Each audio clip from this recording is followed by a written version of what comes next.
Good evening, ladies and gentlemen. This is the Town of Douglas Conservation Commission meeting for May 17th, 2021. It will open at 7:02. First item on the agenda is under discussion. We have, We need to do a roll call. oh yes, Sorry. thanks, Art. Okay, Mike Greco, Here. KG, Here. Art Monamy, Here. Eric, Here. and Mark is going to be late. Thank you very much. So first items under discussion, another modification. Yep, they were in the meeting before, and I guess they inadvertently, there's a slight change into the house, which is in the buffer zone. So what I'll do is I'll bring up I colored up a plan. I'll bring it up real quick to orientate the commission, and then Dave sent over a plan. It's harder to see the lines, but I'll zoom in and he'll give a better perspective. So let me show you exactly. Can everyone see this plan? Yes. So basically, this is the Woodland Drive. This is the culvert crossing they came in last week about. You have a house to the left, a house to the right. And I think, Dave, correct me if I'm wrong, you're going to be talking about this house here? That's correct. The one to the right. That's lot 57. Name and address, Joe. Excuse Dave, me? name and address, please. Sure. Dave Marquardt, Judy Marquardt out of Hopkinton. Here representing Jack Nealon's here as well. Deer Crossing Development.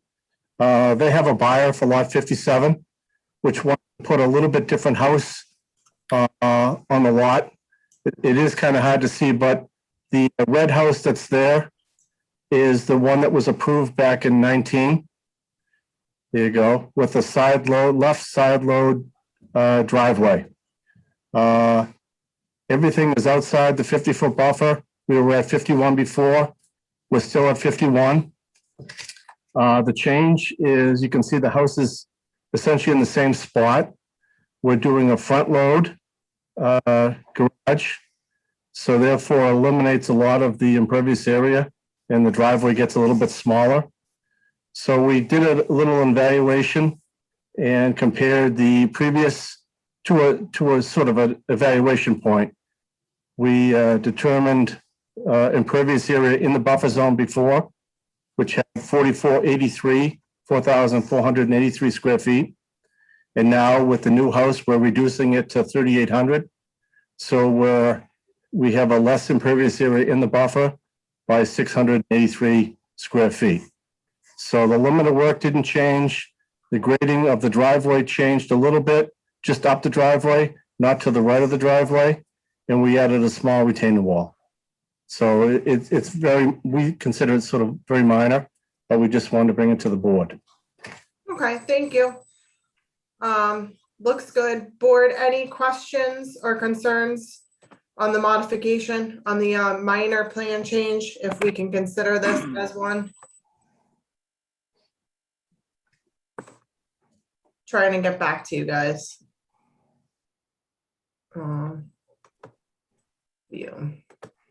Katie Grace? I don't have any comments at this time. I do wish the outbuilding was either smaller or closer to the house, but I don't think that this plan makes substantial, it doesn't make substantial further intrusions into the area. So I don't have a ton of, the patio. So I don't have any showstoppers at this time. Okay. Art? No, I'm good. Mike? I'm good. Eric? All set. Okay, I'll entertain a motion to consider the proposed revisions as minor plan change for the two Woodland Road lots, the 3 DEP numbers 49 and 53 Woodland Road Drive crossing. So move. Motion is made. Second. Roll call vote. Art Monmany, aye.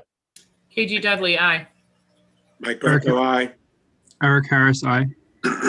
Thank you very much. Thank you. Thank you. Have a good night. Bye-bye. First item on our old business, they have requested a continuance. I'll entertain a motion. Steve, what day? They asked the June 21st. They haven't been on for a while. I'm not sure what they're doing. I mean, if you want to go to June 21st, I know we have a meeting in July. I don't know if that's pushing it too far out, but Let's do June 21st because we are pushing it where the abutter notifications and stuff are getting a little stale. So if they're gonna push, I don't know when we open that hearing, but it's been a little bit. June 21st is fine. Okay, I'll entertain a motion to continue the 62 Manchog Street to June 21st, 2021 at 7 PM. So moved. Seconded. Made and seconded. All those in favor, roll call. Art Monmouth, aye. PG Dudley, aye. Mike Greco, aye. Eric Harris, aye. Mark Mangum, Oh, great, Mark's here. Thank you. Tracy, that was at 7:07. Okay, great. And next, 708, public hearing continued Cedar Street and Webster Street Bridge Replacement Project. I think we were waiting for the DEP number the last time, and then a double check on the replacement numbers for bank replacement. Is anyone here for that? Steve, are you, we were pretty much all set with this one, right? We're just Yeah, I waiting. think they had a response letter. I think DEP had some comments. Maybe their engineers can kind of go over what DEP was requesting and what they commented on. Okay. Anyone here for this project? Yeah, Jim Noyes from Greenman Peterson, 181 Ballardvale Street in Wilmington, and Ken Mott is also here with me. Okay, thank you. Ken, do you want to go over the DEP comments or? Yeah, we finally did get the file number from the DEP. We responded last Friday. We sent over a point-to-point response, basically to everything that they had identified in the file number notification. So if we want, we could go through each one of these responses one by one, because the way the file number notification read was they deferred this to the Conservation Commission to basically make the determination on this. If you read the language of the notification, so I guess it's important that the commission, understand these responses and how we've complied with it, and where we obviously can't comply with. So I have them on the screen, Ken, if you want to just go through them. Is it showing up on the screen, Tracy? I was reading see the it. comments. Yeah, yes, it is. I was reading my own sheet of Okay. comments. Yeah, so if you want to go through each one, Ken. Yeah. Well, the first comment they had was regarding the Massachusetts standards for stream crossings. So we went through each one of the standards, the 7 standards there. Standard 1 is that the spans, bridges, and 3-sided box culvert that preserve the natural are strongly preferred. What we're using here is this is a 4-sided box here, primarily because we have to meet the Mass DOT requirements for a scour. And what we found, and Jimmy could probably elaborate, or Kim could probably elaborate this on a little bit more on this. But the 4-sided bridge culvert is more resistant to water scour and bridge scour.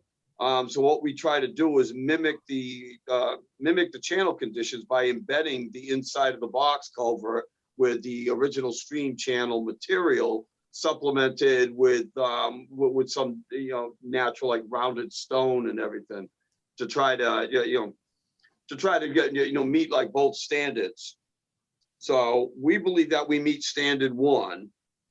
Standard 2, if the culvert it says if it's a culvert, then it should be embedded. Obviously, we meet standard 2 because that was our strategy from the get-go.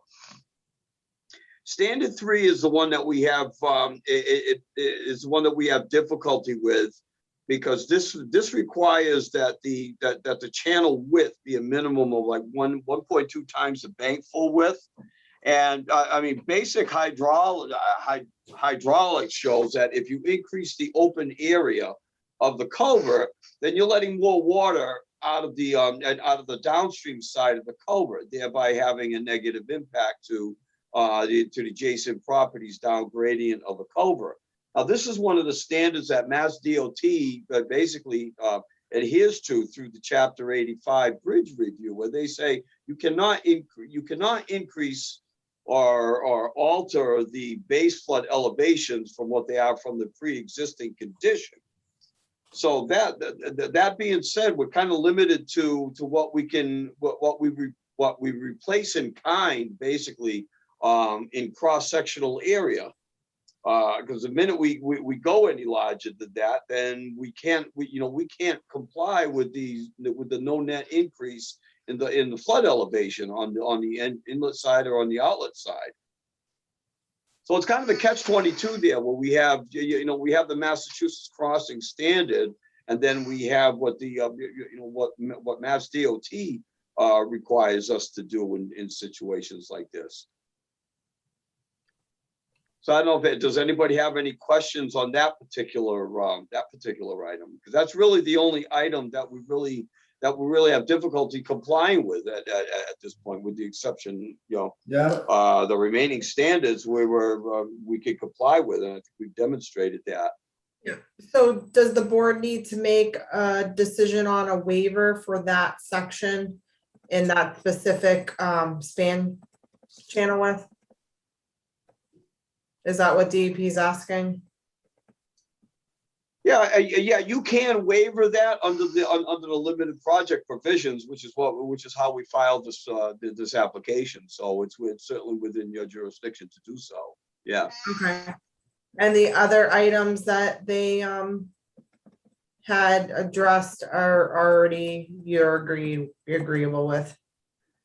And again, moving on to standard 4. I mean, that's how we plan on when we embed the culvert. What we do is we take the natural stream bed bottom material, we stockpile that, and then we load it into the culvert sections as they're being placed in the ground. okay. And that's the standard 4 and 5 kind of like work together and in hand with each other. Okay. Standard 6 on the openness ratio. Again, when you look at the geometry of the culvert that we're replacing, I mean, we satisfy the openness ratio. It has to be greater than 0.82 when we're providing an openness ratio of 1.89. Mm-hmm. And it's standard 7 has to do with the banks on each side of the stream matching on the horizontal profile of the existing stream banks. We are going to have it, and we have identified temporary bank impacts associated with the placement of the box culvert sections. Well, once the sections are in place, then we'll clean up and regrade as necessary the approach. The stream banks is on the approaches on the inlet and the outlet side. On number 2, they questioned the applicability of the stormwater management standards, and as a limited project, we know we have to comply with the with the NIPD's permit and control of water during construction and everything. But we have prepared the stormwater checklist, and we attached it to the back of that to the back of that correspondence. I don't know if the commissioner has had a chance to review the checklist, and if they have any questions on that, I can answer those. Are they saying that this project triggers the stormwater management? They said it may. Let me look at it. Because To the extent practicable. Right, but it's not like a subdivision. Okay. Now, given that there's no stormwater management structures out there, we have to comply to the stormwater management standards basically during the construction phase of it, which is that's a contract item that we have in the construction contract. that the contractor is obligated to properly manage the stormwater under the auspices of the design engineer. Right, so there's SWIFT and NIPD's reporting and paperwork, but the project itself, it doesn't comply with stormwater management. It's just the activity of constructing the project, which does. Correct, correct.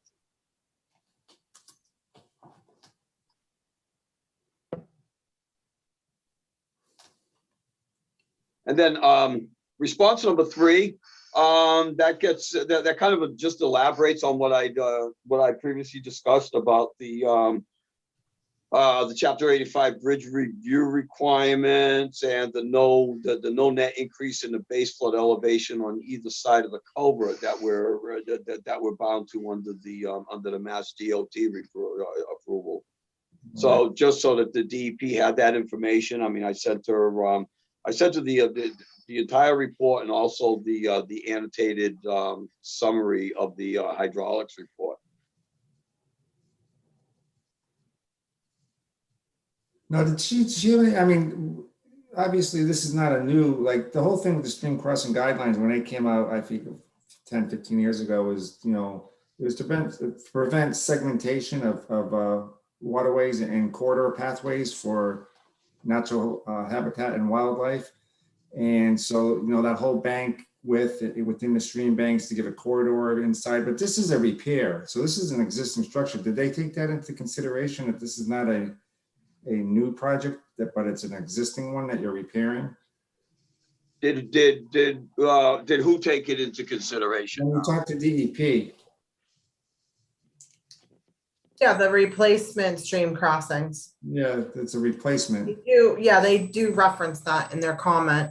Okay.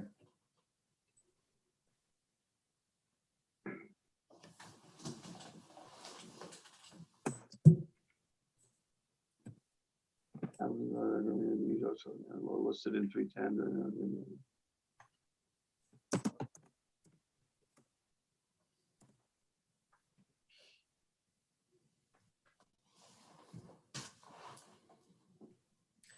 Okay, I was just looking up a couple of things. Ken, are you all set? Yeah, do you want me to just continue on with this with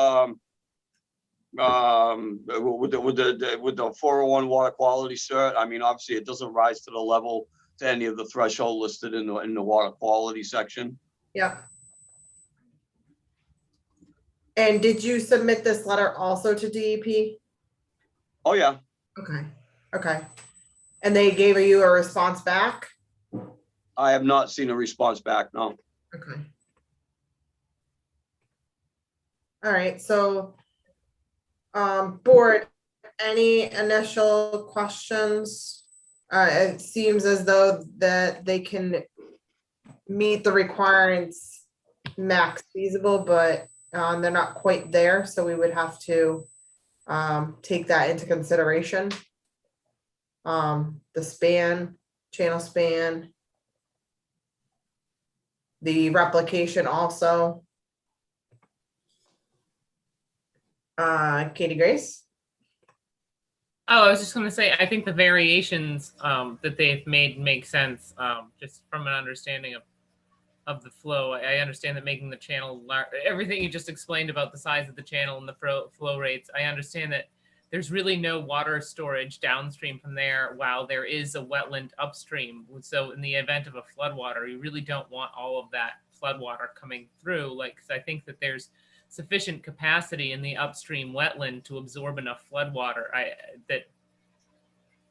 What you're saying with regards to the size of the channel and the simulate the stream bed that you're planning on having in the channel all makes sense.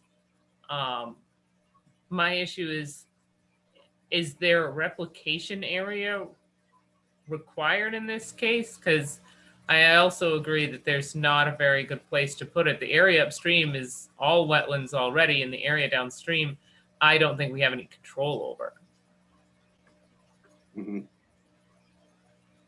Well, that was, you know, that was the crux of my response to the DEP letter, where we kept it under the 500 square foot threshold, where the commission, at the commission's discretion, you have the authority to, to authorize or to approve the alteration of up to 500 square feet. In this case here, we looked at it both from the perspective of that entire area being a mapped habitat, and said, well, do we want to go in and alter a pristine buffer zone with an area that's going to be twice as much area than we're replicating, to cut down trees to plant trees. You people are probably more familiar with the area than I am when it's during the summer. I've seen pictures of it in the summer. My God, I mean, it's a lush vegetated area. We just felt it was in in the best interest, like not to minimize the disturbance to the natural vegetation in that area, and not have to provide the replication. You are proposing 184 square feet, right?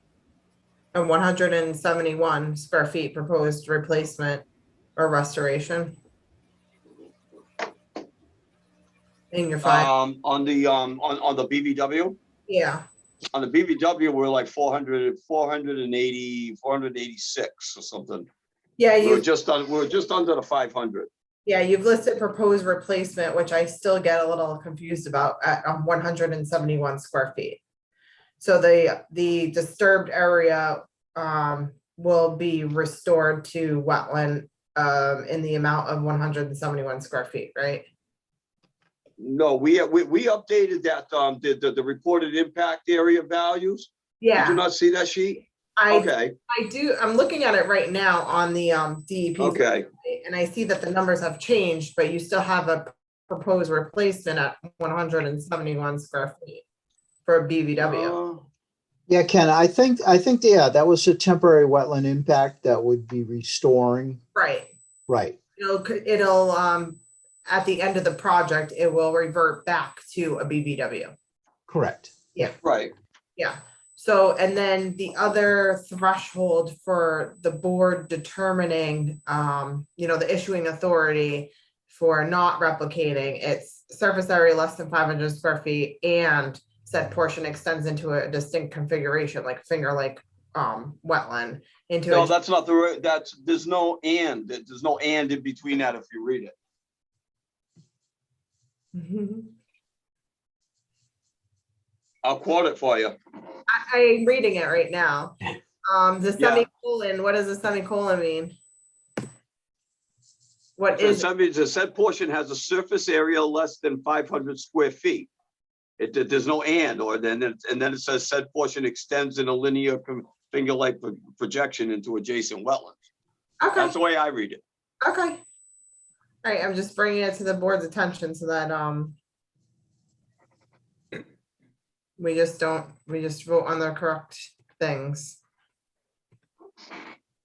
All right, so yeah, you were proposing some replication anyway. Well, some restoration, I guess you would say, not additional replication. Right, it's not additional, yeah. Yeah. Okay, Art? Replication aside, I think I'd like to see what the response is from the DEP on what Ken just told us about. I don't know how long that'll take. I know they've been slow on some of this stuff. Yeah, I had the same comment, Art. Yeah, I think the letter went to him on Friday. Oh, okay. Well, that's not much time. I don't know how long it'll take though, even if we'd have that answer by the next meeting. We got a meeting next week, right? Mm-hmm. Well, I'd probably continue this to June 7th. Okay. Well, anyway, that's my opinion. I think we wait to see what the DEP comments back from the response letter is. Okay. Mike? Yeah, I agree with that. That makes sense. Okay, Mark? Well, I agree with waiting for DEP's response. I had one question on the first part of the letter where it said something about 1.2 times was 22 feet. I think 1.2 times, isn't that 12 feet? Because the It's 18. crossing width is 10 feet, 1.2 times that would be 12 feet, not 22 feet. Isn't the existing 18? Well, It says standard yeah, threes. yeah, that's the calculated bank full width is 18 feet. Yeah, 18 plus Mhm. Right. 0.2. I didn't catch that part. Okay, I'm sorry. I saw the 10 feet and I thought multiplied that by 1.2. Existing, oh, the width, yeah. Okay, so, if we're gonna wait for DEP, we'll wait for DEP. Hopefully they'll be timely on the response. Anyone in the audience have any questions or concerns regarding this application?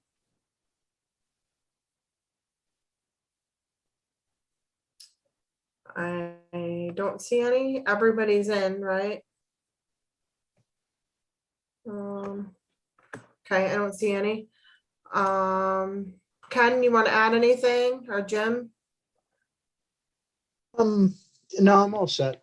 Okay, No, I'm good. okay, great. Thank you for the presentation. I'll entertain a motion to continue this hearing to June 7th at 7 PM for Cedar Street and Webster Street Bridge Replacement Project. So move. Seconded. Motion made and seconded. Roll call vote. Art Monmany, aye. KG Dudley, aye. Mike Greco, aye. Eric Harris, aye. Mark Mangumai. Okay, thank you very much. We'll see you on the 7th. All right, thank you. Okay. Thanks. Next item on the agenda. Public hearing continued, notice of intent, Blackstone Logistics Center Street, 729. 729. Steve, you want to bring me up to speed on this one? Yeah, we had a meeting a couple meetings ago, I think it was in April. Art gave a presentation and the applicant gave a presentation overall of the work that was done in Douglas. Mm-hmm. I think there was some outstanding issues regarding some stormwater with planning board and not so much the locations of the wetlands, but some of the how those wetlands were going to get recharged. I think was a couple of issues, and then there was a bunch of response letters Mm-hmm. that I think I forwarded to the commission. There's probably 4 of them. Yeah, on 420. 420. Some of them more, a few of them were pertaining to planning board, and I think there's a couple with conservation. I'm not sure if they're here now, if they want to kind of go over those responses. Or I'd like to hear from Art. I see he's on. If you want to just give us an update on the outstanding items. Yeah, hi, Art Allen from Ecotech, peer review consultant for the commission. Yeah, it's the only real issue, you know, that is particularly Douglas was continued for was they, you know, we had concerns. The engineer peer review from Graves and I, Jeff Walsh, had concerns about lack of stormwater recharge to groundwater and the possible connection for the wetlands. Particularly, there's an isolated wetland on the Douglas side. That they were in the process of revising the plans, last I knew, to incorporate some additional infiltration under the parking areas. My understanding is that those changes have not been finalized. So unless they're separating out the plans for Douglas, I mean, they filed just, you know, one plan set for all 3 towns. And I at this point, I would not recommend closing until, you know, the stormwater issues have been finalized. Okay, thank you very much. And is there anyone here for the applicant? Give us an Dan update. Feeney, Bales and Thomas, 144 Turnpike Road in Southborough. Basically just echoing what Art had just said. Back at the end of April, I think it was April 28th, we sent a new plan set as well as some additional stormwater documentation. We did add a proposed subsurface infiltration as well as a small surface infiltration to pick up runoff from the hillside adjacent to the National Grid easement. So that would, the hillside would go down to a surface basin, and the parking lot would go to some subsurface infiltration. And that was, Mr. Allen, myself, and Mr. Walsh from Graves Engineering had a conversation. We had talked about different options. We had studied it. And we've provided that information. I had reached out earlier today to just see if Mr. Walsh had a chance to review that. And I haven't heard back yet, but he had reported he was on the call with the Douglas Planning Board the other night. And he had mentioned that he is going through that. So we anticipate that we'll have an answer on that shortly. So, at this point, we don't want to close any of the hearings really. Until we're sure the peer review is satisfied, as well as, we're not going to make any other plan changes to satisfy another commission or planning board. I met earlier this evening with the Uxbridge Conservation Commission. They're basically all set with the project now. We're meeting on Wednesday night with the Sutton Conservation Commission, and then next Monday night with the Sutton Planning Board, and next, I believe it's Thursday night or Wednesday night with the Uxbridge Planning Board. So it's all starting to come together. We think we're getting towards the end, but we do need to continue this hearing. And I'm happy to answer any other questions that this commission has, but until we do resolve that drainage situation. So are you looking for June 7th or June 21st? June 7th would be preferable. Okay. Steve, we still have room on for the 7th? Yeah, this would be number 3. Okay. All right. Thank you very much, Dan. Anyone in the audience have any questions or concerns in regards to this application? Name and address. Okay. Board, any questions at this point? No. Okay. I'll entertain a motion to continue to June 7th at 7. Okay, motion made. Seconded. Seconded, roll call vote. Art Montminy, aye. KG Dudley, aye. Mike Greco, aye. Eric Harris, aye. Mark Mungem, aye. Okay, we will see you on the 7th.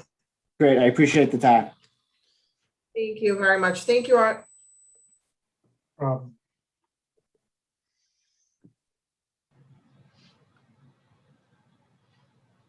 Okay, next item has requested a continuance. 7:35. I'll entertain a motion. What date are we looking to continue to? Steve, did they request one?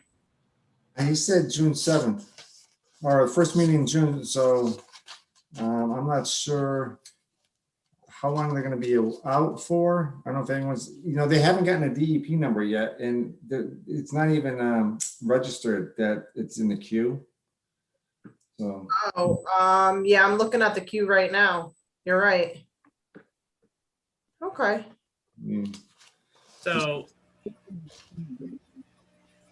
could we push them back to the 21st?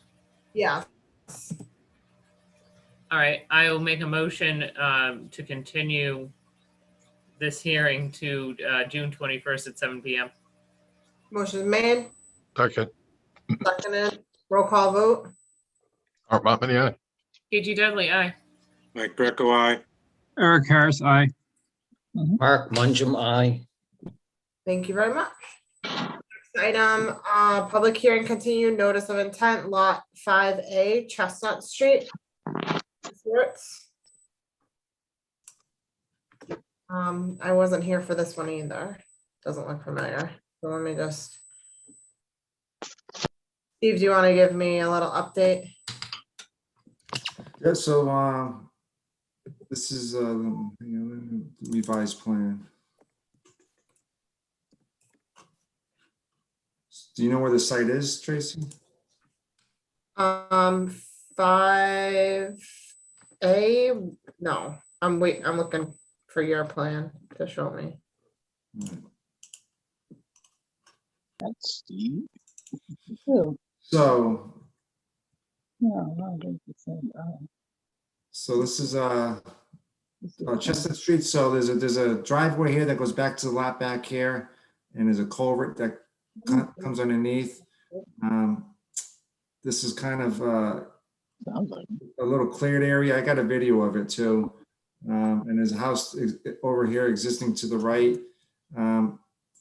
Margaret, this is the revised plan. I think she moved the septic or the house uphill a little bit. The well is over here to the left.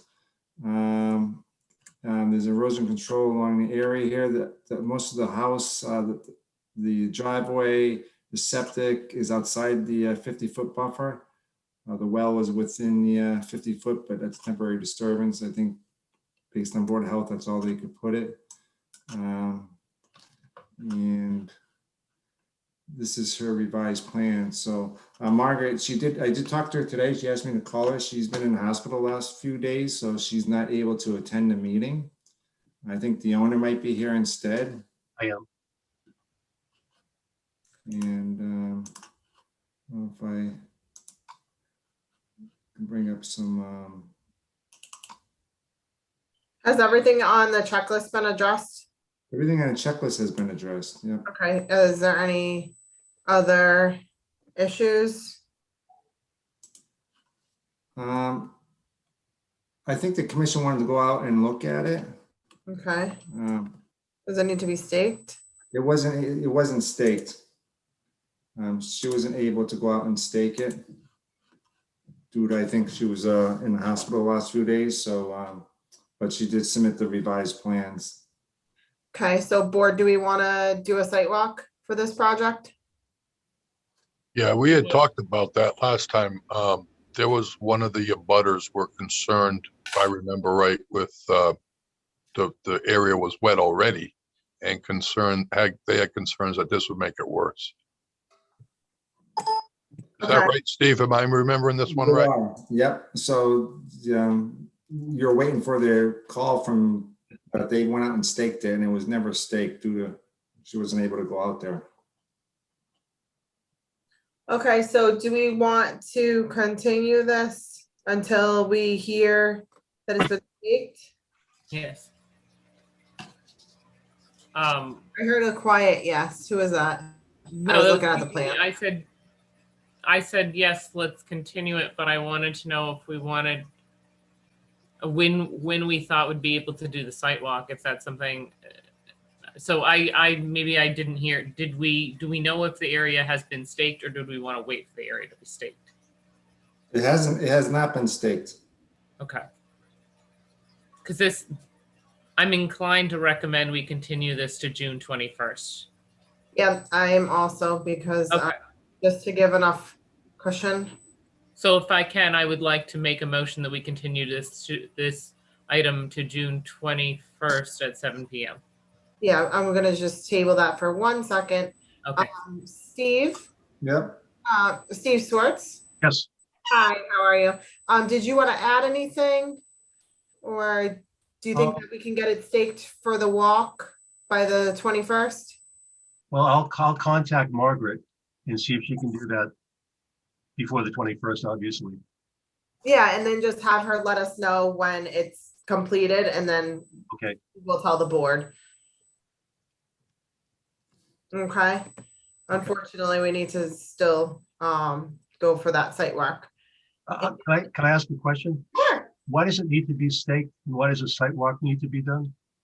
So the locations of the house or the well, so that we can see when we're in the woods where everything is. And we need to verify, I guess there was an abutter concern last time, which maybe they're here also, of the area being especially wet. So we're gonna verify the flagging and the work and to make sure everything still looks as though it looks on the plan. Okay. It's a typical process. Yeah, okay, So either the driveway, Margaret knows, driveway, house, corners, well, where everything is on the lot, because it's close to the wetland. Anyone in the audience have any questions or concerns on this filing, 5A Chestnut? Name and address? No, not seeing anyone. Okay, motion's been made to continue to the 21st of June, Second, second by Art, roll call vote. Mark Mini, aye. KG Dudley, aye. Mike Greco, aye. Eric Harris, aye. Mark Manjamai. Thank you very much. We'll see you on the 21st. Just let us know when it's staked out. okay. Thank you. Good night. Okay. Night. Next item on the agenda is ANRAD, public hearing continued for lot 12 Sutton Douglas Development, 0 Mumford Street, sorry, map 135, lot 12. 7:43. 7:43. And where do we leave this off? We were going to review the flags in the field, and is Art still here for this? Yeah. Okay, there he is. Whoop, sorry, I am here, yes. Did you want to update us on the changes? Sure, yeah, I'll lead off. Art Allen again, peer review consultant for the commission.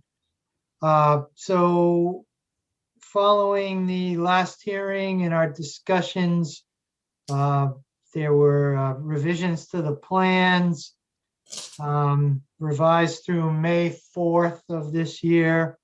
I reviewed those revisions, provided a comment letter, revised May 13th of this year.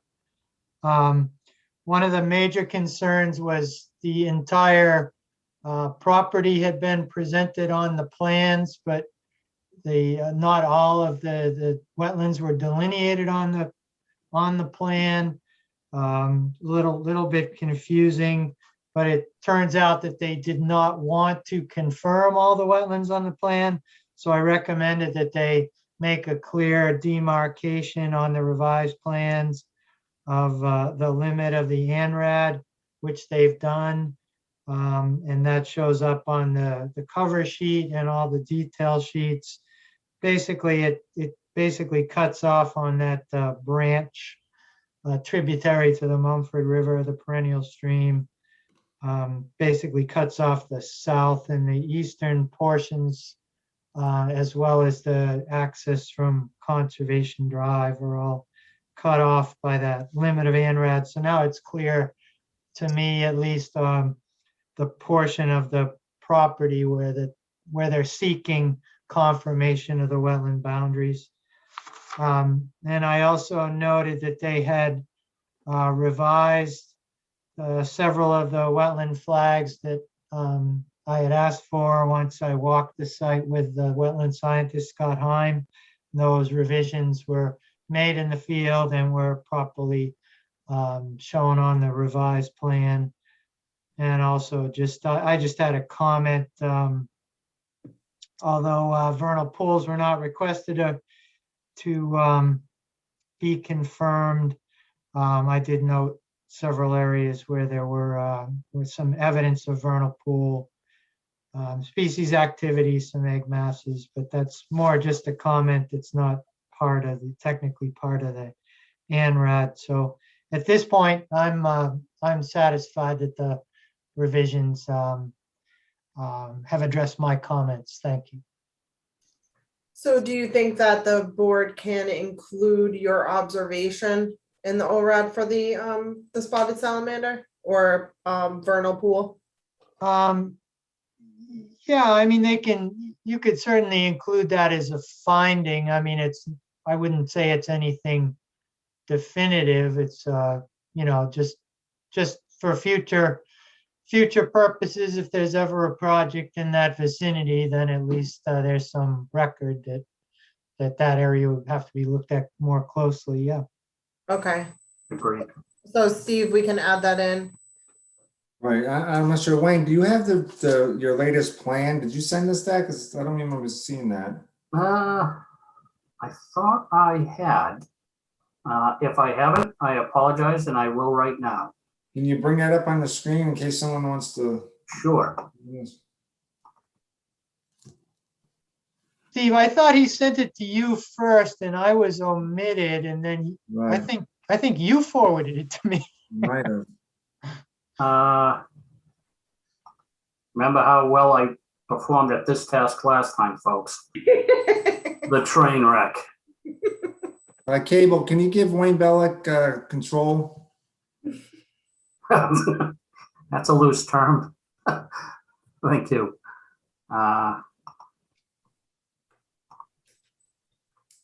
Is it 5-4?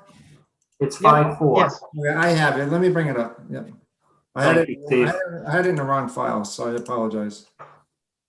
So the last revision date was 5/4. Here it is. Correct. Okay, so board, do we have any, Art's pretty much all set. He's done a thorough job, and, do we have any other comments on this? I think the major issues have been clarified.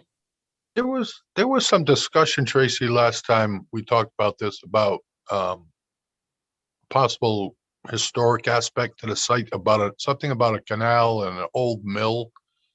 Yep. Did we ever find out about that? So I do appreciate the question. I did, and as the chair had noted during that meeting, it wasn't really within the commission's jurisdiction, but I did the next morning go out to Mass Historical's website. There is nothing in this area. The closest area in which there is any historical sites is on Main Street, and those are buildings. Okay. I did look at this site under every category they had, and nothing showed up. Okay, I appreciate it. You're welcome. Yeah. Well, if you want to know about it, I think this guy up the street that might know a little bit about it, lives off of West Street. If you're interested, I could give you that at some other time. Okay. To the applicant too, if he's interested. Thank you, Steve. Okay, board, anyone else have any other comments, questions? So where is the demarcation on this plan that shows where the limit of the ANRAD is? So if you want to zoom in, Steve, right there, see where the cursor is? If you go right, that pale gray line, the thick one, that Yeah. right through there. So everything to the east of that is not subject to the ANRAD. And if the commission recalls, the reason that was because of the resource areas in that area. We would never, if there was anything ever to be considered out here, that would be area that would not be considered for any type of development due to the resource areas. There you go, Steve. And then see that he's got a note, he's got notes on there in several areas that point to that line to limit of ANRAD TYP typical. Yep, there you go. It's this gray line, right? Yep. Okay. So everything in this side, everything.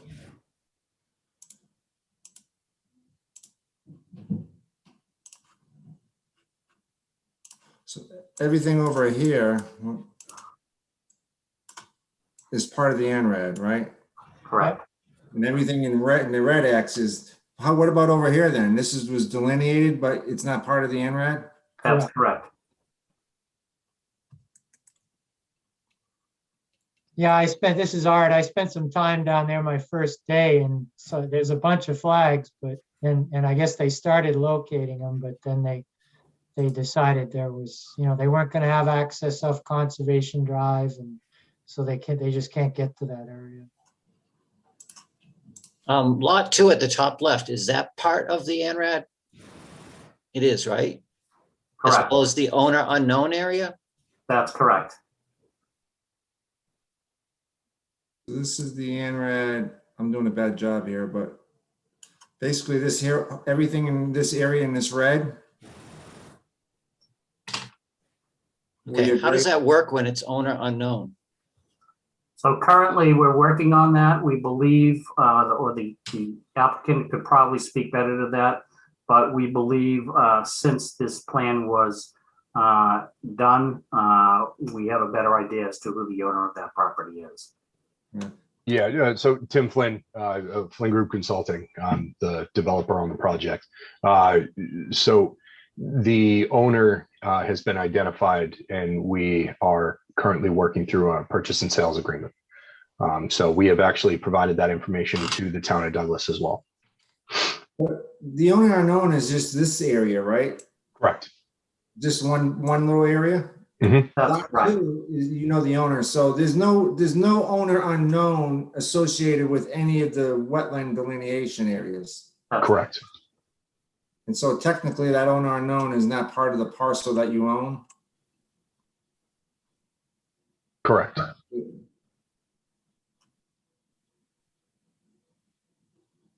So But it can become part of the ANRAD even if you don't own it? Well, it shouldn't be. I mean, if there, I guess, all right, for sake of argument, if there was a wetland in here, it wouldn't be part of this ANRAD because they wouldn't be the owner that would be applied for the ANRAD. Right, the owner would have had to have been included in the filing. That's correct. Right, so you didn't really, I mean, is there a wetland in here? No, we looked at that whole area. But if there was a wetland in there, technically it wouldn't be part of this ANRAD. Correct. That's correct. Yep.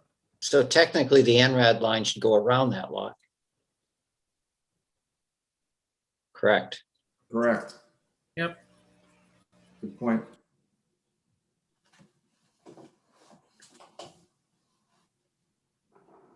Okay, can we make that a condition? I mean, you just don't list it in the ORAD as one of the subject properties. That Yeah, excluded, yeah, Yep. An exception, perhaps. yeah, that's fine. Okay, board, anything else? Anyone else? There's still no actual project scheduled here, right? That's correct. We're in the process of collecting information. One of the things was the wetlands, and we've done some soil testing out there, and subject to how the commission acts on the filing, we would look to, just assess the information we have and figure out where we are. If there is something that is going to be proposed, obviously, we would be back before the commission. And I think, as Art had indicated earlier, with the PVPs out on the site, we would, if there was anything tributary to those areas, we would be extra sensitive as to how that is addressed. And this is just for Douglas. So if there was any wetlands in Sutton or anything, that you would have to file with them separately. That's correct. And as part of the this project, if you will, this filing, we had delineated wetlands in both towns, and as it is, there is nothing in the town of Sutton. The area where the owner unknown is, in fact, is quite a difference in elevation, higher than the wetland system. That whole side up there has got some pretty decent topography on it. Do you own, except for this little, do you own this sliver where the channel goes through? We do. So that would be part of Sutton, but you're not asking to get that delineated? Well, there's nothing over there. By nothing, there's no wetlands? There is no wetlands over on that side, I believe. Scott? No, actually, that is wetland there. Okay. Yep, so there's, you can see where the dots are, that continues out along that channel all the way out to Duval Road. Based on the width of that access, I believe that's only 20 foot wide. So as we saw it, if that were the case, there would be no need to even consider delineating that, because it's pretty much in the middle of the wetland. If anything were to be considered, it wouldn't be within the wetland system. Art, are you willing to help us out with the ORAD, to just look it over, make sure? Oh, sure. Okay. Okay, board, anyone else? Real quick, and I'm sorry if I missed it. Are we gonna have the vernal pool stated as a note on the drawing, or are they going to be like location marked? A finding in the ORAD Okay. as documentation.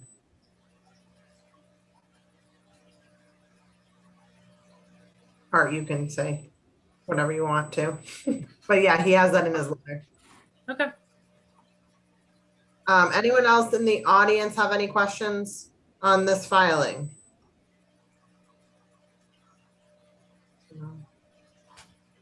Okay, board, any other follow-up? I'll entertain a motion to issue the ORAD for 0 Mumford with the conditions that we have discussed. So moved. Motion made, Second. seconded, roll call vote. Art Montverde, aye. PG Dudley, aye. Mike Greco, aye. Eric Harris, aye. Mark Manjamai. Okay, thank you very much. Thank you, folks. Much appreciated. As we said, if anything comes of this, we'll be before you. We'll have some dialogue with you before we would do a filing of any type. Again, if anything it comes of this. So again, much appreciated. Thanks a lot. Take care. Stay healthy and safe. Thank you. You as well. Have a good night. You as well. Thanks. Bye. Thank you, everyone. 7:58, public hearing continued, notice of intent, 35 Wall Street. Oh, yeah, what happened last time when we got hijacked? Yeah, but we opened it, right? We did. Okay, yeah, it doesn't say continued, Steve. I know. So where did we leave off? I think we were so flustered by being hijacked that everything was just approved. Well, Oh, we left, Did I remember that right? we left off with DEP needed to issue comments. We had some issues with the Art went out there. I reviewed it. There was riverfront area issues. There was issues with the down by the docks, and then there was issues with the boathouse and some erosion controls that they were going to Have modify. those issues been resolved? Yes, good evening. This is Tim McGuire, wetland scientist from Goddard Consulting here on behalf of Tony and Denise Brickhouse for the proposed project. So on Friday, we submitted a revised package, including revisions to all of the issues. We had the site walk with Art Allen as well. He issued some comments to us and we addressed those in a response letter. Did you have a colored up site plan, Steve, or did you want me to do a screen share of one? Mine's not colored, but if you want to, I have what you sent us. If you want to. Sure. So I have one. I just have the limit of work and the riverfront area colored. If you wouldn't mind me doing a screen share, I'm happy to. Not at all. Okay. So I think you have to give me permission to do so. Yeah, Cable, can you give Tim McGuire permission?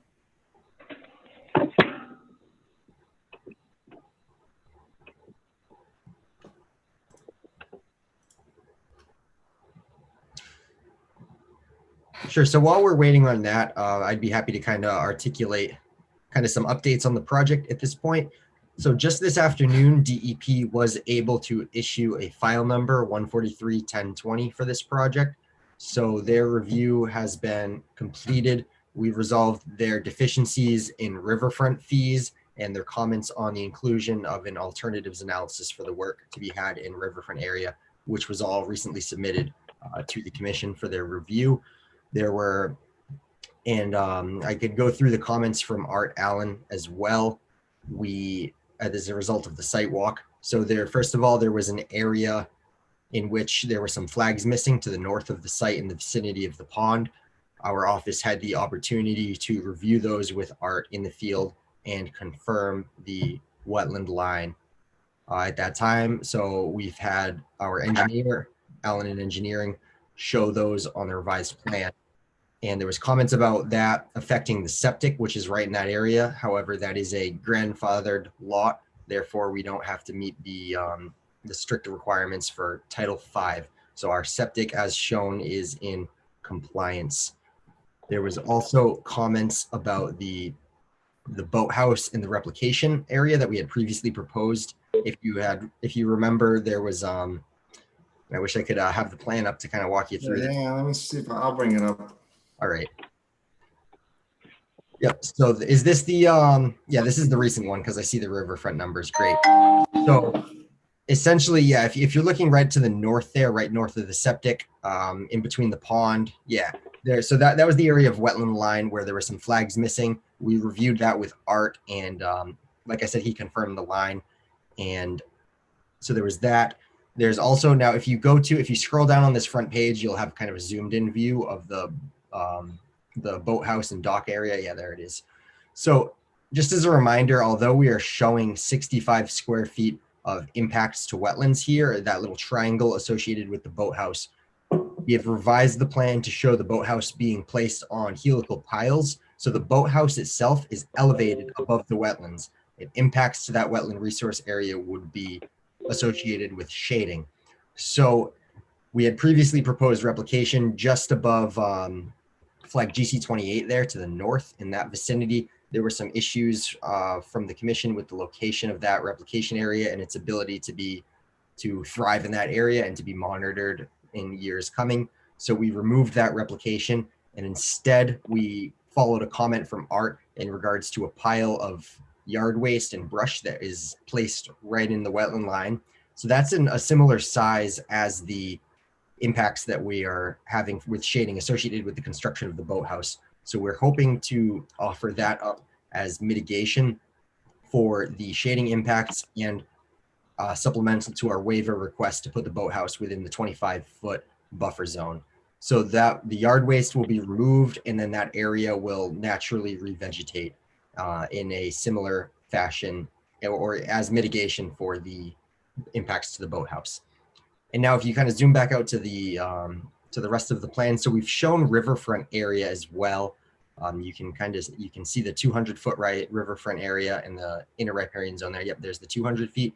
So we're impacting 13,345 square feet of riverfront area, which is 5.2% of the allowable 10% on site. So half of the 10% we're proposing to impact. And just as a reminder, the entirety of this riverfront area that we are proposing to impact is occurring within existing degraded riverfront area associated with the footprint of the previous house. So it's all essentially happening within existing dirt areas, with a portion of that to the north occurring within existing lawn. So all the impacts to riverfront under the 10%, we've demonstrated in an alternatives analysis that this location is the preferred alternative. If we move the proposed project any further to the east away from riverfront, we'll incur issues with the local no build and no disturb wetland setbacks, along with building setbacks. And if we move it any further to the west, we will impact even more riverfront, which is less preferable. So I believe that is the updates that we have for the commission at this time, and that we've addressed the comments that arose as a result of Art's peer review and the site walk we had a few weeks ago. I would allow, I'm also joined by Mark Allen, the engineer on the project. If there was anything that you wanted to more specifically articulate that I may have missed, feel free. Otherwise, I would open it up to comment and discussion from the commission at this time. Tim, could you read us the DEP comments? Absolutely. Let me pull those back up. So DEP, did you want me to give you the overview or read them word for word, essentially? Word for word, yeah, because we can't, unless you want to send it to Steve. Sure, yeah, and this was just sent at just this afternoon at 5 p.m. So essentially, the file number is being issued Applicant should propose replication for impacts to BVW caused by shading, as it is still considered alteration. Again, we are, with the previous concerns the commission had with the replication area that we proposed, we're hoping that the removal of the waste pile of similar size and the natural revegetation of that area, we're hoping to have that be sufficient for replication. And there was, the next comment was that the commission should include conditions that require at least a 2-year monitoring period and steps to ensure the proposed replication area will meet or exceed the performance standard outlined in 310 CMR 10.55 4B 1 through 7. Conditions for the replacement area, should it fail to meet standards, may include the commission requiring additional measures that ensure the function and value of the replication area prior to the issuance of a certificate of compliance. The commission may want to include a condition that the replication area must achieve 75% survival of all planted strata to be considered in compliance. In regards to that comment, again, we are hoping for based on the site and the nature of the impacts, to have the yard waste removal and natural revegetation be sufficient, as we're not filling per se any wetlands, only altering through shade impacts. And the final comment was that a Chapter 91 license may be required. Application and transmittal forms are available at the DEP website. So that's the step that comes after the issuance of the order of conditions, which we will certainly look into. The Manchog Reservoir is a great pond, so I believe that we will be subject to that, but we will confirm that for sure.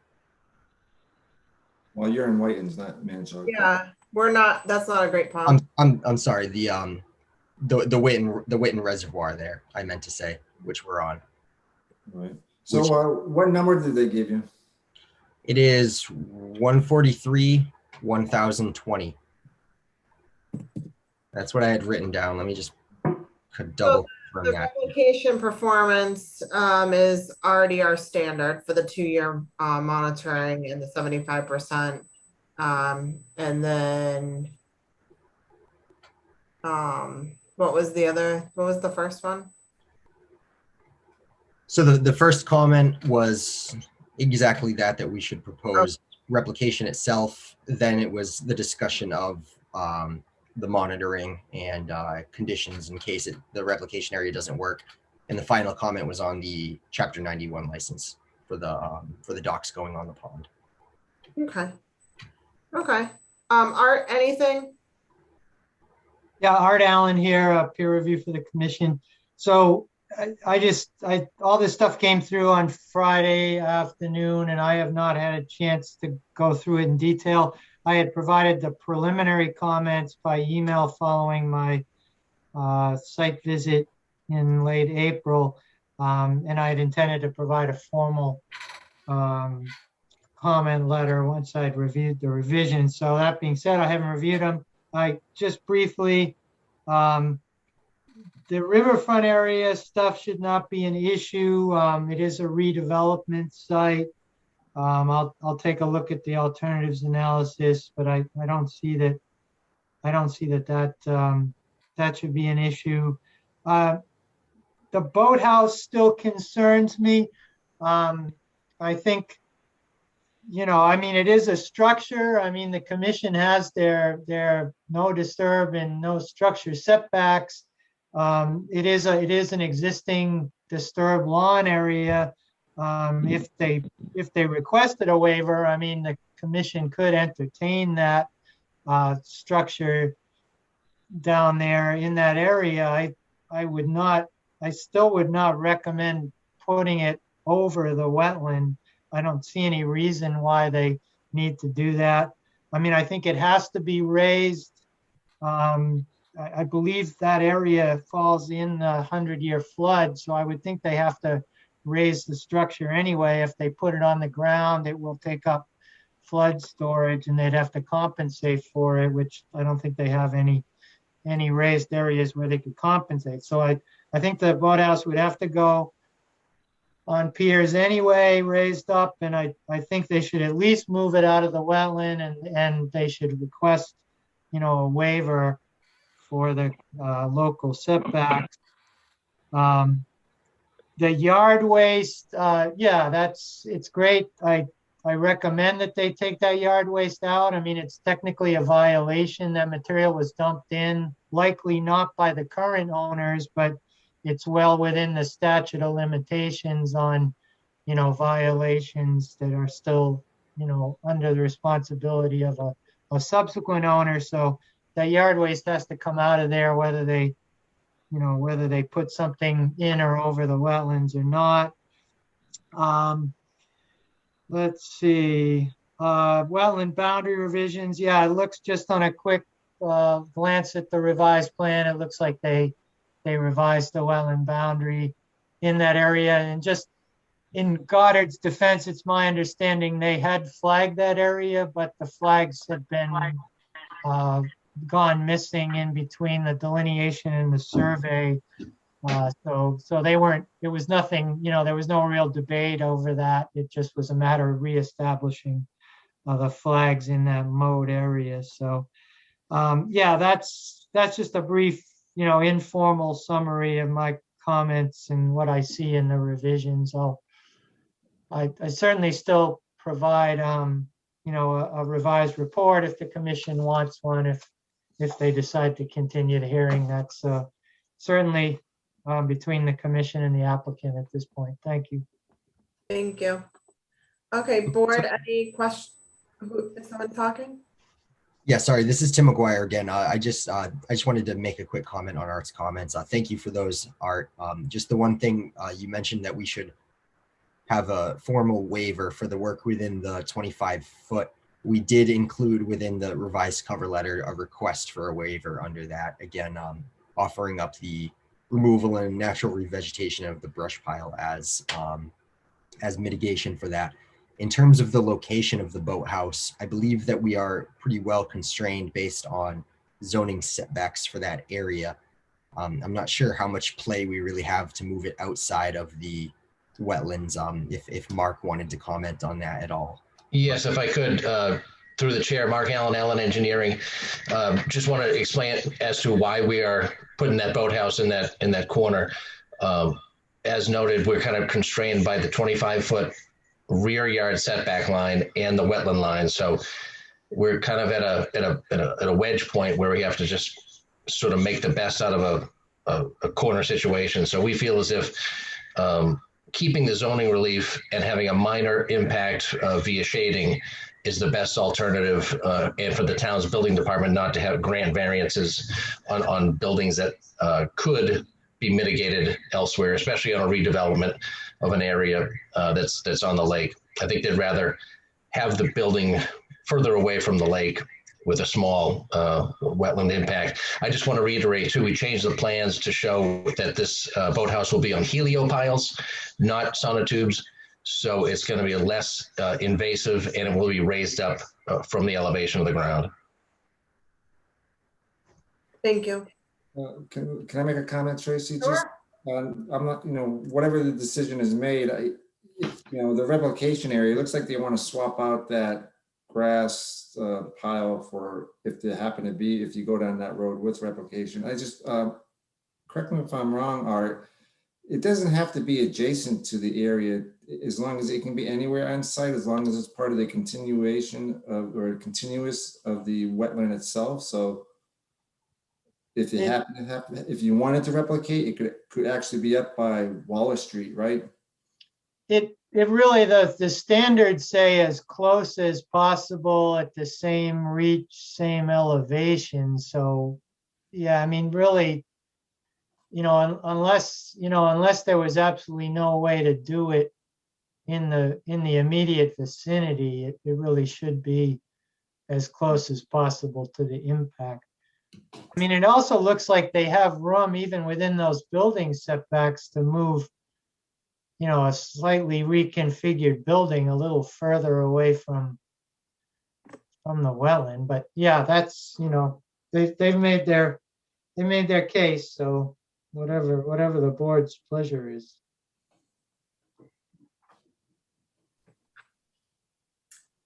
And board, anyone on the board have any comments, concerns? I do. Okay. I had a list that I read last time and really hasn't I don't know if it's been really touched upon. So I as well am concerned about the boathouse, and, you know, wonder why it's everything on this site seems to be pushed to the very limit of the 25-foot buffer, or in the case of the boathouse, even on top of the wetland. Sure, it's not a fill, but the shade impact is basically, you know, eliminating part of that resource area. So I'm opposed to, you know, trying to fit a 16 by 24 foot building in that small an area down there. I mean, can they consider a smaller building in any way? I'd like to hear why not. Secondly, it doesn't show anything in regards to the access to the docks. I was wondering what that treatment or what's planned for those areas, whether they're going to do paving stones or gravel, or what the thought is there to get to the docks. The septic system, what is the elevation? What's the elevation of the slope or the change in slope? Can that be shifted any closer to the house to get it further away from the wetland in that area? Was one of my concerns. We talked a little bit about the slope that's within that 200-foot riverfront area, that steep slope that runs right down to the 25-foot buffer. I haven't heard anything else said about that as to whether that could be softened or not, and what treatment was going to be made in terms of finishing that area. And I agree with Art about really questioning this boathouse. So Thank you. if I could through the chair, I believe I have a few answers to Mark's questions. The access to the docks themselves are going to remain as gravel. There are existing gravel down there. There are going to be some flagstones placed around the fire pit that we've called out for, but there's going to be no impervious area created down there. It's just going to remain exactly in the spot it's in now. It's a gravel access to that boat launch area. So, you know, no major changes whatsoever to the surface conditions. As far as the 2-to-1 slope down in the outer riparian zone of the river's front area, we did add a double row of erosion control. I don't know if you can see it in there. We at the last meeting, the commission asked that we take a little bit tighter look to see what we can do down there. So we did double up the erosion control, knowing that it is a sensitive slope in that area. The septic system has been moved closer to the house due to the fact that the reestablished wetlands have been relocated. That whole area has been pushed significantly closer towards the house. So there are pool setbacks that you need to adhere to, and there are obviously the 50-foot to wetlands that you have to adhere to. So we are sort of maxed out as far as, you know, what we can do for septic between the pool and the wetlands and keeping everything on the high and dry. The slope there is fairly gentle over the system. It's going to be, you know, roughly about 4% over the system, and then a 3-to-1 slope, like a normal graded septic system towards the wetlands. I think the boathouse stands as shown. I think we made our case as to why it is where it is. We think that it's sort of the best spot for it, just due to the fact that it isn't within 25 feet of the property lines, which means it's not within 25 feet of the lake, and it's in an area that's been previously disturbed and cleared of vegetation.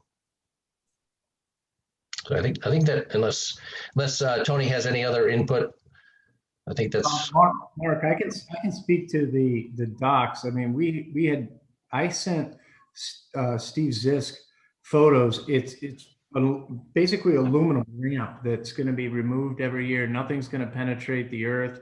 It just sits there by weight to get to the docks, and the docks are removable and they just sit on feet. So no piers, nothing that's going to go in there. And I hope that addresses how you get from there to there. And you know, Mark Allen is exactly right. I mean, we're not planning on putting paver stones everywhere and doing all that stuff. Okay, anyone else on the board have any questions, comments? Kitty Grace? Oh, I was just going to say I agreed with Art. I'd really like to see the boathouse relocated or removed entirely. I would agree that absolutely the yard debris need to be removed. I understand it's a previous owner's violation and not yours, but that this still need to be cleaned up. And so I appreciate that being addressed as well. I don't have an issue with the docks. I would be interested to see what's being used kind of as that path down to the dock, if there is going to be any materials there.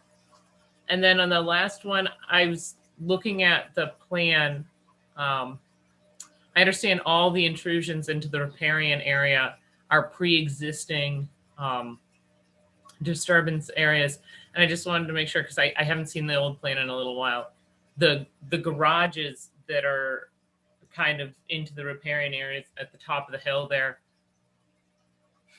I can't recall. That's not new grading or new disturbances, correct? That's existing disturbance from the previous,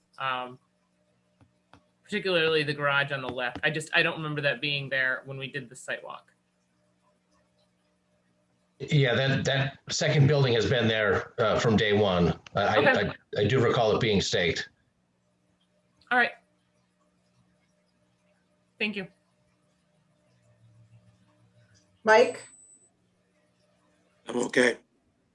Art? Nothing that hasn't been brought up already. Okay. Oops. Eric? I guess just to clarify, so that place where the yard debris is being removed, is that going to be natural vegetation, not be allowed to turn to any type of yard or lawn? Correct. Okay. Yeah, that's correct. It's a pretty clear break in where the wetland begins and where the path ends there, and there's a lot of surrounding ferns and skunk cabbage and other wetland vegetation. We don't see any issue in that area not being covered in wetland species by the next year or so. So you are doing a trade-off. You're requesting a waiver and you're requesting that violation area to be counted as mitigation versus doing a proposed replication, right?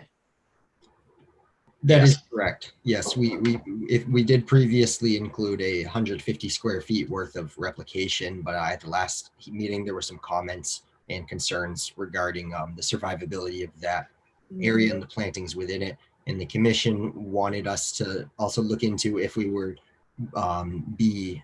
able to qualify for the finger-like exemption for wetland fill, which it's not really the shape of the area doesn't necessarily conform to that exemption. And Art Allen did agree with us on that on the site walk. So we're kind of hoping for the commission to keep that consideration in mind as well, that it is a very small area. It is like we've said previously, the boathouse itself is going to be elevated over it. And I do think it is worth reminding the commission at the previous hearing that had it been a finger-like projection, which we recognize it wasn't, it would probably be a different discussion we would be having. Well, I'm glad Art's here because an earlier hearing for the Cedar Street Bridge, Ken had suggested that semicolon does not require an and on that. So less than 500 square feet.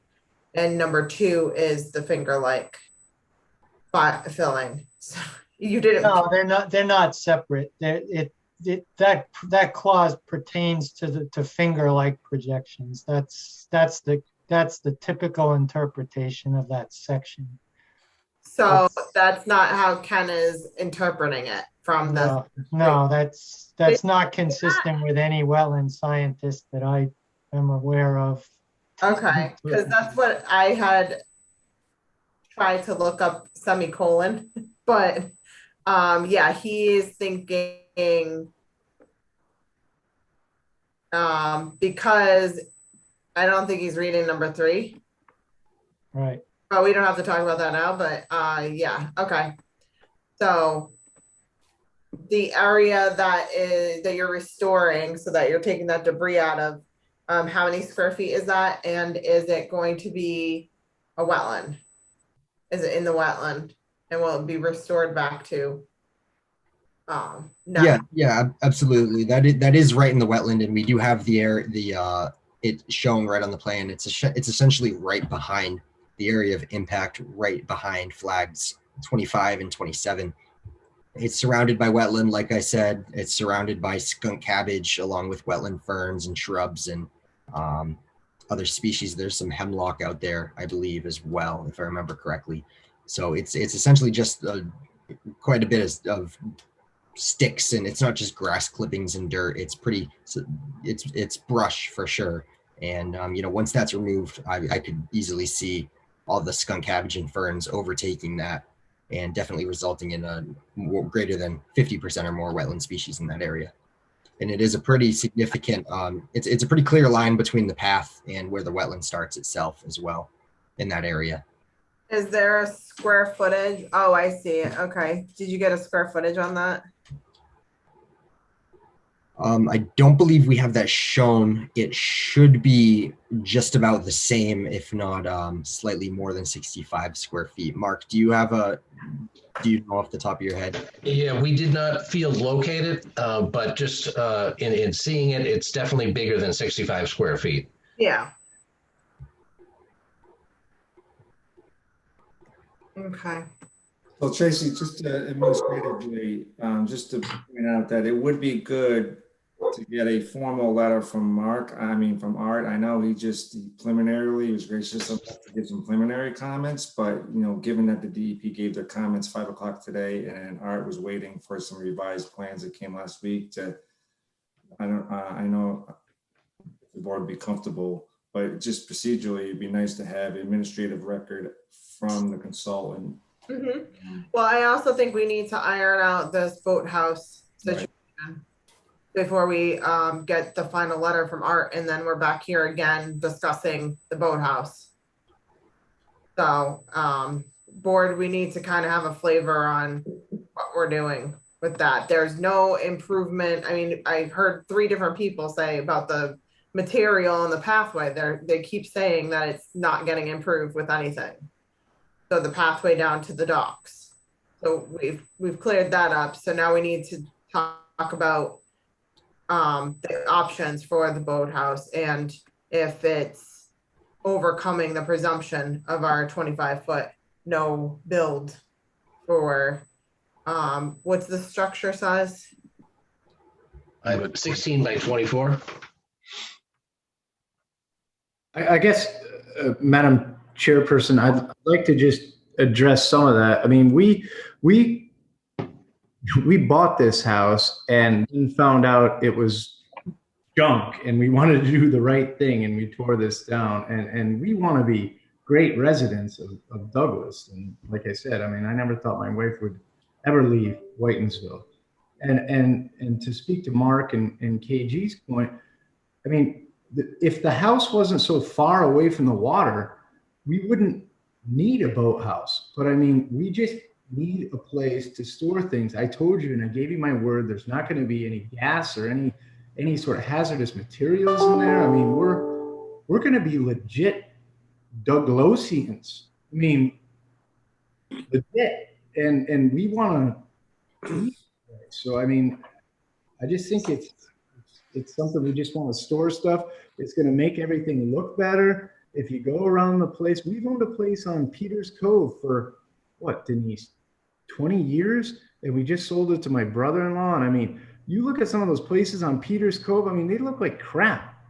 And they have trash going all over the place, and we want to make a place look mint. So I'm throwing myself on the mercy of the court here, but I just think we want to get going, and we're excited about it. And you can see the way I get it, but I understand you guys got jobs to do too.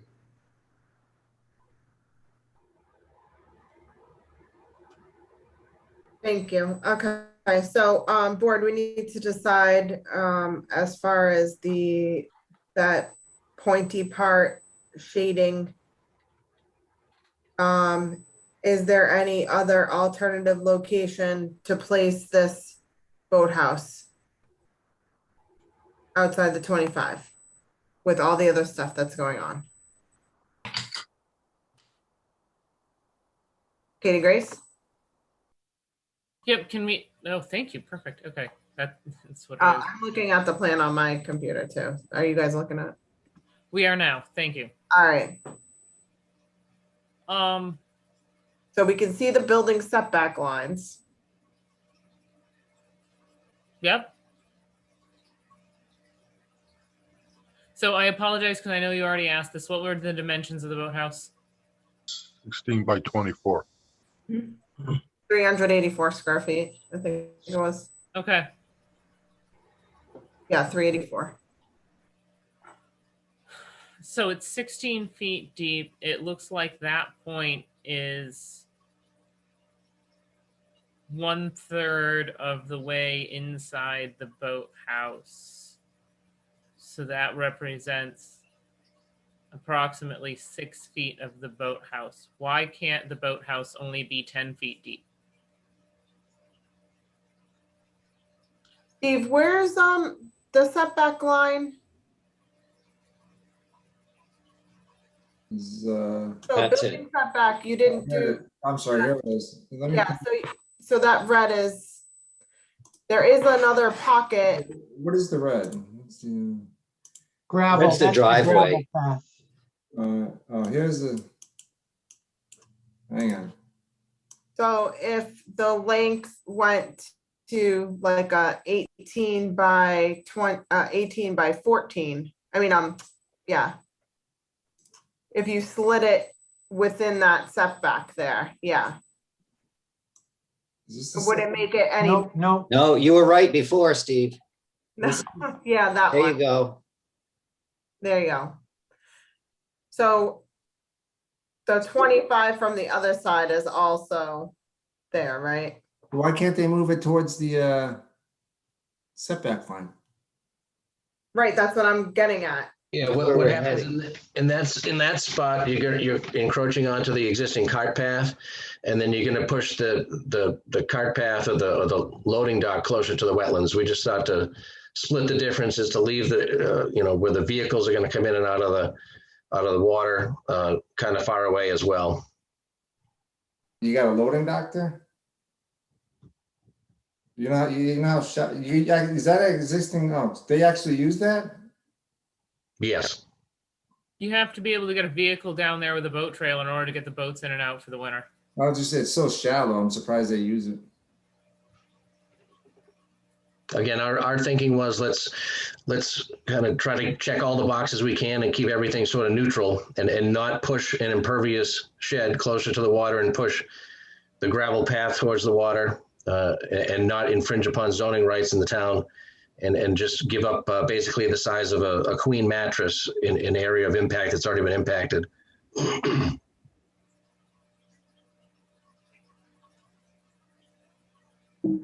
Again, looking at the alternatives, is there any other location that has an alternative for the storage of the lake gear on the lake? Yeah, it would have to either go closer towards the water, and I guess two folds. Any change in direction would put it out of zoning compliance and would put it closer to the water.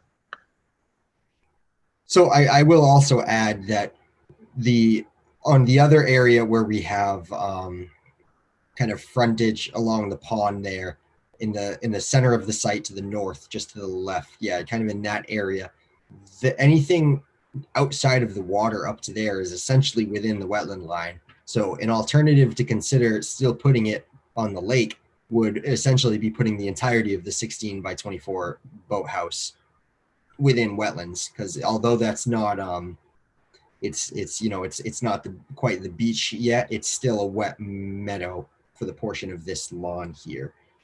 So, and anywhere else along the pond, essentially, as Mark was saying, is the thin path there going up to the existing area that's maintained as lawn and previously impacted wetlands. Again, a fairly small sized area compared to other impacts that we could have proposed it on the site. So I do think that the location as shown is the preferred alternative in terms of minimizing on-site wetland impacts while maintaining the required zoning setbacks.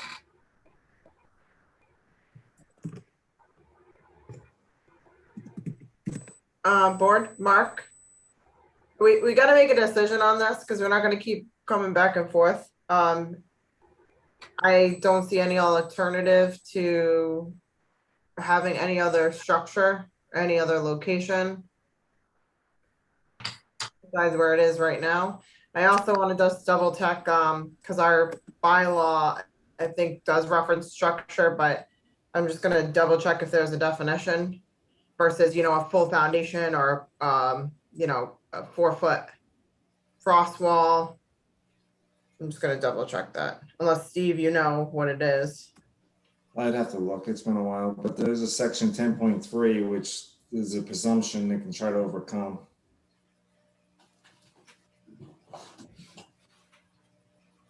Okay. Tracy, I'm willing to accept having a boathouse in that location, but I'm not willing to be a member of the Conservation Commission when it accepts somebody putting a structure over wetland. I don't know what you're saying. Okay. I think that the applicant needs to compromise on the size of the building to enable them to put the building in that area without it impacting the wetland. Okay. Yeah, that's my final issue as well. I also agree. I don't think that there's another location. I totally understand what we're saying on that none of the other locations on this property make sense for the boathouse. I've not been in a lot of boathouses in my life, but those that I have seen are smaller than this one. And I think something that's an 8 foot deep would be sufficient. Again, I don't know what needs to be stored there, but I think definitely shrinking the boathouse's depth by half, ideally, but by at least 6 feet to bring it inside. That's what I would want to see on this plan.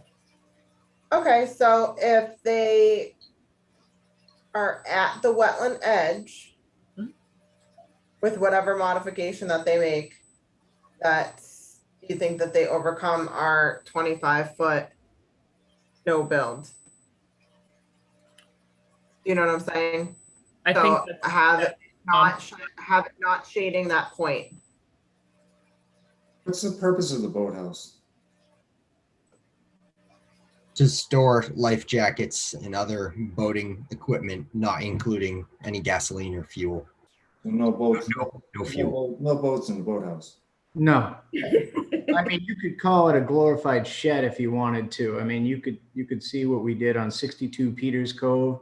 You guys live there in Douglas. Like I said, we've been there for 20 years. There's 4 sheds on that property, and I don't even know if one of them had a permit, but I'm just trying to do this legit. And we're open to reconfiguring something if it's going to kind of look funky. We just wanted to do the least amount of impact. But there's like, if you guys have a kayak on the Douglas res, I mean, a kayak's like 10 feet long. So 12 feet, 14 feet, gotta have that to store something like that. And it's just efficient. And then it's the whole size of a plywood sheet. I mean, for goodness sakes, I mean, plywood's going for $80 a sheet right now. I mean, we have people stealing stuff off job sites. It's ludicrous what's going on. So we just wanted to make it simple and less impactful from the water. But if you guys are amiable for us kind of making some sort of, I mean, not ugly geographic, or geometrical type of shape in order to conform, it might have 3 boxes instead of 1. Are you guys saying go to the drawing board and try to make 3 boxes? I mean, KG and Mark, I want to make you guys happy.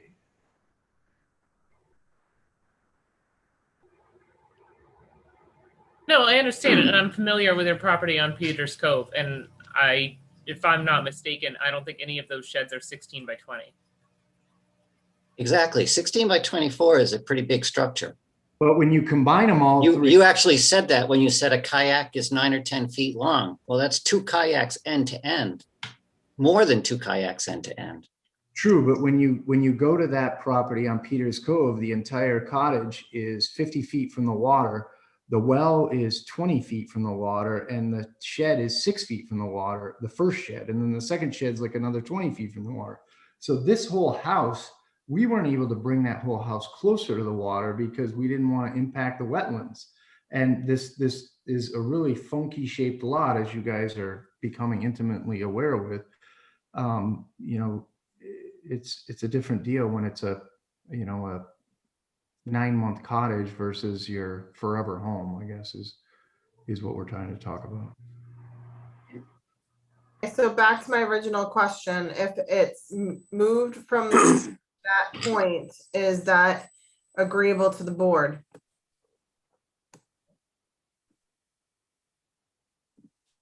If it is moved up to that outside of the, if it's outside the resource area, from shading the resource area, same location. I'd be okay with the same location for something like 12 by 20, I think.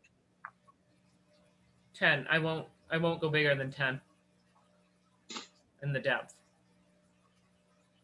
What do you The mean? width of 20 is fine for me. Oh, okay. What do you mean? Which way? Which direction?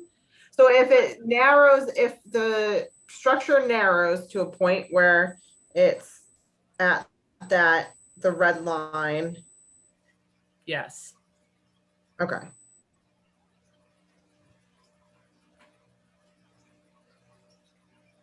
I interjected because I don't think 12 feet's going to get you there. Well, I think you need the 12 feet for if you have a 10-foot kayak, you're not going to have it resting on each side of the structure. So, You put it sideways. so that's going to limit your storage for other things. I understand Tony's frustration here, but I think there's going to be some compromise. We're going to get stuck on this boathouse. I feel like it's already a compromise that there's a boathouse at all. Okay.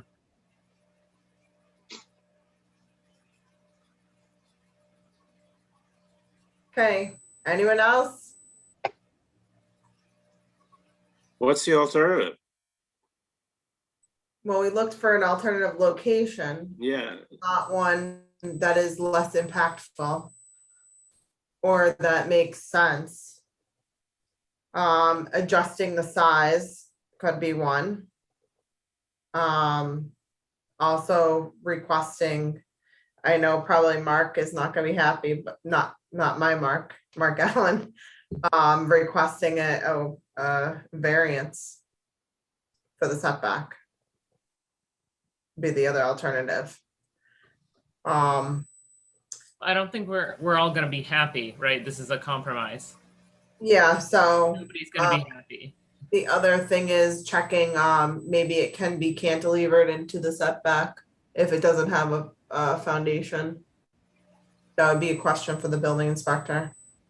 Yeah, I believe Mass General laws, anything over, I think 120 square feet needs to be meet the building setback lines. The building inspector has changed recently in Douglas, so I think we just need to see what his interpretation was. But something like this is always of this size. A backyard shed has to meet building setbacks unless it's like 10 by 12. Yeah, I'm looking for the cantilever opinion into the setback. I think if you went to any zoning board of appeals and they said to you, what makes your property unique, that you need a zoning setback, and the only thing we could say is, well, the Conservation Commission didn't want us to alter 64 square feet of wetlands, they might push back as well. Seeing how wetlands get filled and replicated up to 5,000 square feet, we think this is just a very minor infraction, of which I think Tony's going to make the whole property look a heck of a lot better. Okay. Board, anything else? Art, do you think we can wrap this up by the 24th? By next Monday for your review? I'm fine. I mean, I'll but I mean, if they're gonna submit another revised plan, I mean, I can certainly review early this week the stuff they've submitted, but I won't bother if there's gonna be a further revision. Okay.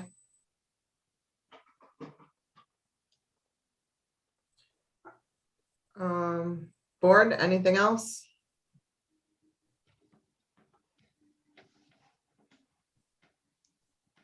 Anyone in the audience? Questions or comments?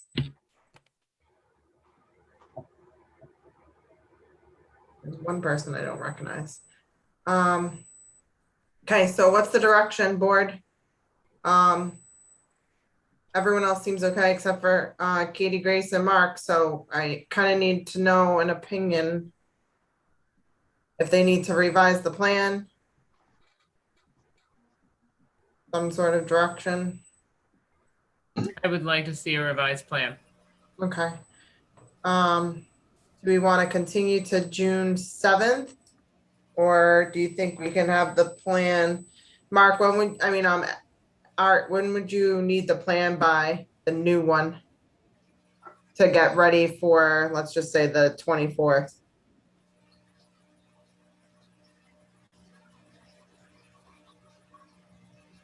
I mean, I'd have to have it by Thursday at the latest. Okay, I think the only plan change would be the boathouse. Yep. Right, that's what I'm hearing. Anybody can speak up, or I could just Yeah, talk. that's all for me. Okay, all right. Okay, so, Mark, do you think we could get a revised plan by Thursday? Could you? Yes, I just don't know whether or not Denise and Tony just want to see where the vote falls. It's going to be up to them whether or not they want to change the footprint of the boathouse or the shed. Okay, I think that you can figure out where the vote is right at this moment. So it's up to you guys. But we need to correspond with Art either way, if you're gonna not revise it or revise it. Right. Yeah. So that's what we'll do. We'll Yeah. tomorrow and then get something over to you in written form by Thursday. Okay, I mean, if you're not gonna revise it, I would tell him tomorrow so he can finish up his review. If you are, it needs to be by Thursday, Right. latest. Hey, okay. Okay, Okay, so then I move to continue to 5/24. motion's been made, Seconded. seconded by Mike. Roll call vote. Art Monmany, aye. KG Dudley, aye. Hi, Greco, aye.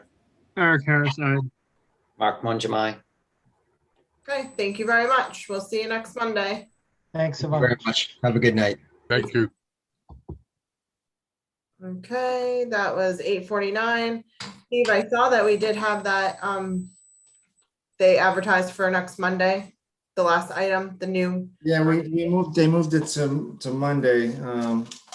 I thought Monday was gonna be a light day. Okay. Who's Um, they? We got, That's electric. Who? Huh? That's electric. yeah, it was pretty, Under new No, business. no.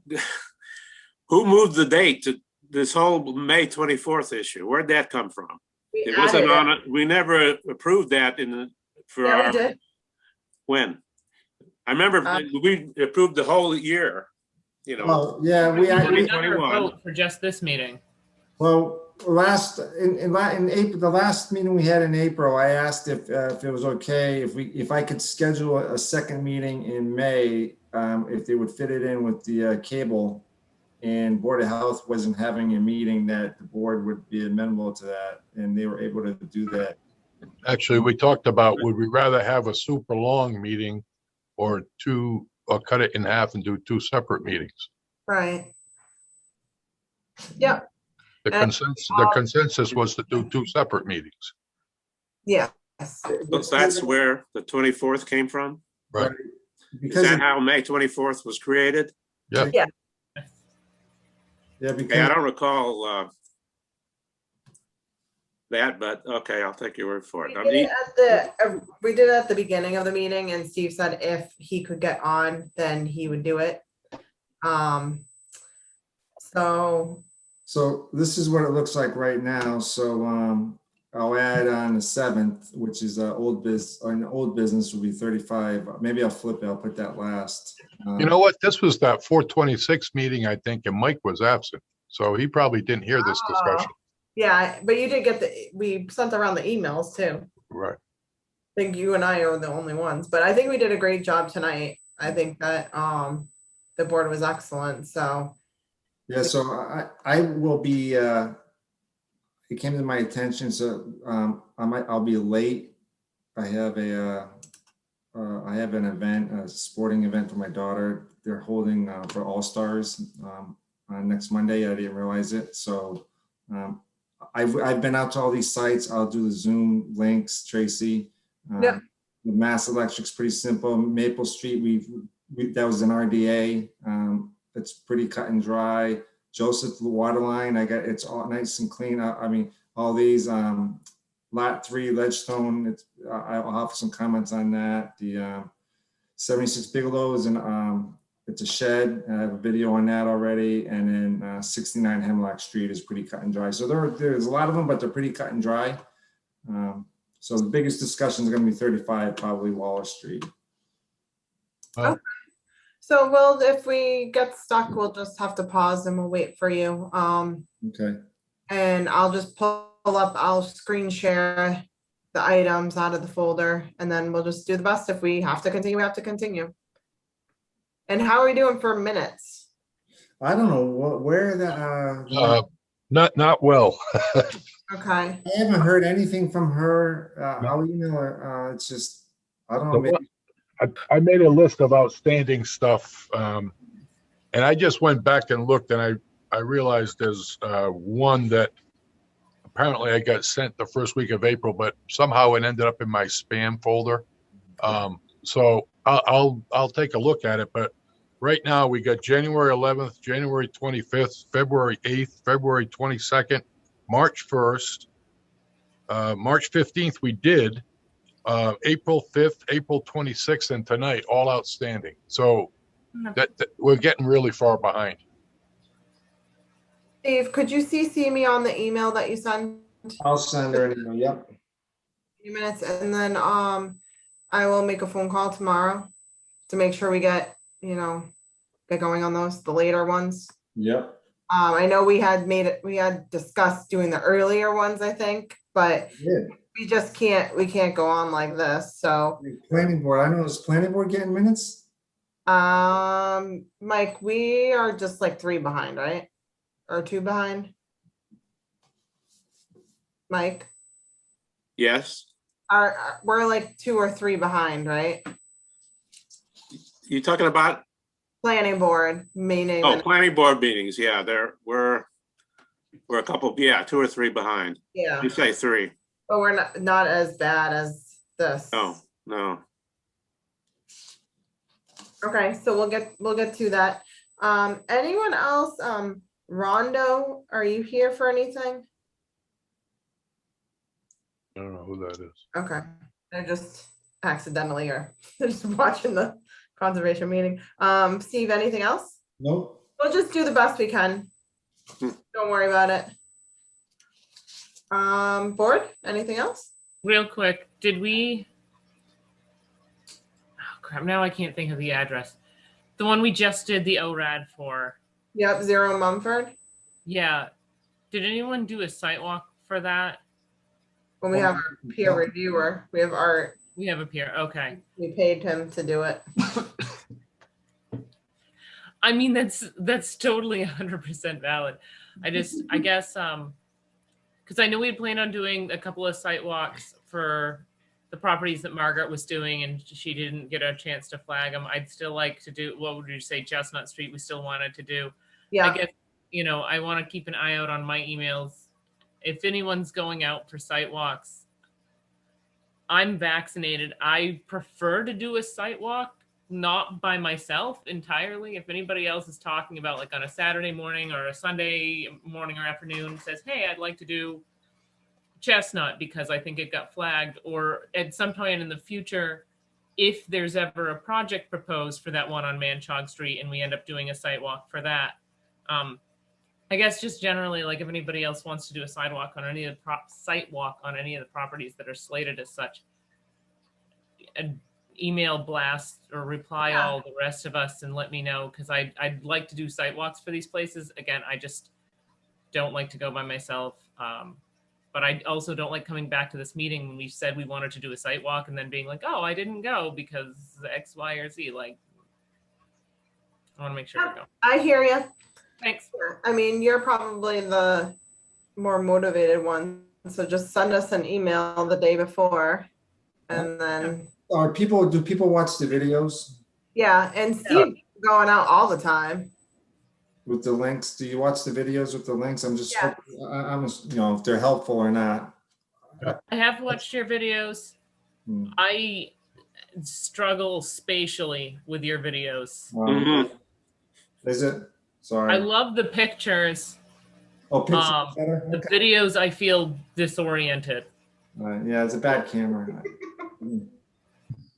Okay. Nice. Oh, we just got a new camera. No, I haven't got, I've been trying to catch up with all these filings, Art. Oh, okay. Well, I want to respond to Katie Grace. I don't have any problem going with anybody else. I don't have any problem going by myself, but since I retired, I actually go during the week, and I know a lot of the other folks aren't available. You know, on the weekend, I'm usually got other things going on. But if I know in advance that somebody wanted to go on like a Saturday morning, I would skip during the week. Okay. I work from home Monday, Wednesday, Fridays, but I still have meetings on those days, so it's dicey. It's tough, yeah. I understand. Okay, let's just go on. Okay, I'll entertain a motion. It's 8:58. I'll make a motion to adjourn. Seconded. Motion's made and seconded. Roll call vote. Art Montminy, aye. Mike Greco, aye. Oops. That's okay. Eric, Eric Harris, aye. Mark, Mark Monjamai. thank you very much, board. Thank you. Good night, everybody.